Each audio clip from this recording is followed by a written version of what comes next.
વડોદરા શહેરમાં દબાણ શાખાની ટીમ કે જે સતત કાર્યવાહી કરી રહી છે, આજે વડોદરા શહેરના વોર્ડ નંબર 12 વિસ્તારમાં આવેલા ખિસકોલી સર્કલ પાસે દબાણો દૂર કરવાની કામગીરી હાથ ધરાઈ છે।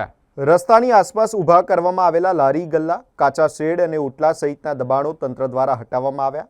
આ કામગીરીમાં વોર્ડ નંબર 12નો સ્ટાફ, ટાઉન પ્લાનિંગ વિભાગ, દબાણ શાખા તેમજ અટલાદરા પોલીસ સ્ટેશનની ટીમ સંયુક્ત રીતે જોડાઈ હતી। કાર્યવાહી દરમિયાન અત્યાર સુધીમાં અંદાજે 5 ગાડી જેટલો સામાન જપ્ત કરવામાં આવ્યો છે અને દબાણ હટાવવાની કામગીરી હજુ પણ ચાલી રહી છે। વહીવટીતંત્રની સૂચના મુજબ વડોદરા શહેરના અલગ અલગ વિસ્તારોમાં દરરોજ દબાણો સામે કાર્યવાહી કરવામાં આવશે અને જાહેર રસ્તાઓ પરના ગેરકાયદેસર દબાણો દૂર કરવાની કામગીરી સતત ચાલુ રાખવામાં આવશે।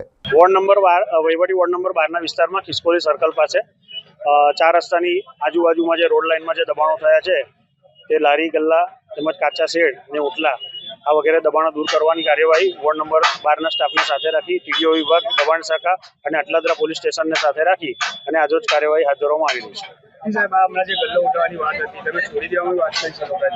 ના, એવી કોઈ છોડી દેવાની વાત નથી થઈ। એ લોકો એવી રજૂઆત કરે છે કે અમારો ગલ્લો જવા દો, પરંતુ અમે બધાનું જમા લીધું છે એટલે અમે બધાની ગાડી લઈશું। હાલમાં અત્યારે 5 ગાડી સામાન જમા થયો છે અને કાર્યવાહી હજી ચાલુ છે। અગાઉ બી દમણ નીકળવામાં આવે છે, તરત અહીંયા ગાડી લાગી જતું હોય છે। અમારી દબાણ દૂર કરવાની કામગીરી છે, એટલે અમને જે દરેક વોર્ડમાંથી જે પ્રમાણે સૂચના આપે એ પ્રમાણે અમે લોકો રોજે રોજ વોર્ડની ટીમને સાથે રાખી અને દરેક વિસ્તારમાં દબાણો દૂર કરી રહ્યા છે અને કરવામાં આવશે।